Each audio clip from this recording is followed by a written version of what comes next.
When this balance updates, it often triggers an internal response at the same time, a change that isn't limited to the account itself.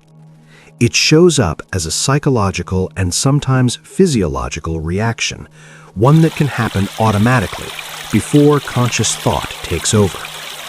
Money doesn't physically move like this, yet the mind responds as if it does.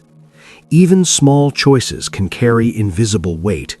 The total appears, and that number is often followed by an emotional shift.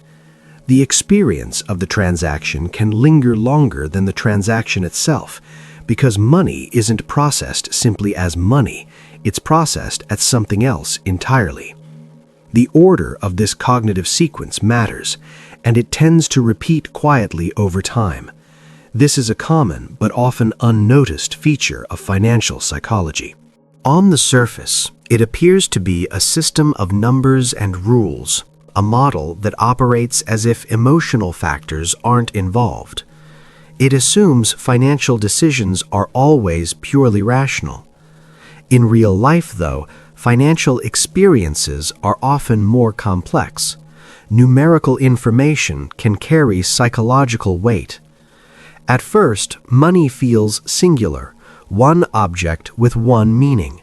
But the brain doesn't keep it that way. It begins to split, not into numbers, but into associations. Some of those associations feel closer than others. The initial response is often affective, with cognitive appraisal following later. There is usually a temporal gap between these processes, and within that interval, subjective meaning is often constructed. These associations are not always consciously selected. They accumulate through experience, and through repetition, the process can become automatic. A momentary hesitation may slip below awareness, even though the associative process has already been activated. Social and aspirational comparisons can be triggered easily. Financial symbols tend to activate their associated networks, reinforcing neural pathways and meaning through repetition. Over time, numerical data can become intertwined with personal identity. Attention may be captured involuntarily by financial stimuli, and financial considerations can begin to alter the subjective perception of time.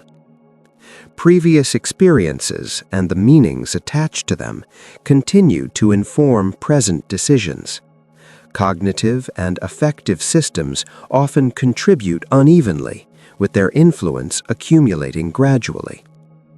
Even at rest, the brain continues to process information related to the day's events.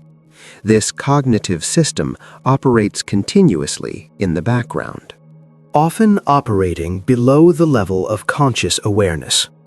Viewed through this framework, money begins to appear differently, less as a purely mathematical construct and more as a psychological shortcut.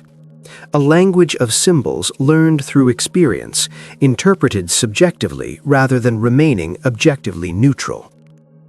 This symbolic function is rarely labeled directly, yet it remains a constant part of the experience. Understanding this mechanism doesn't alter external financial realities, it simply brings clarity to the internal processes already at work.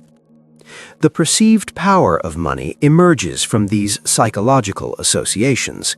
Its significance comes from the meaning the mind assigns to it.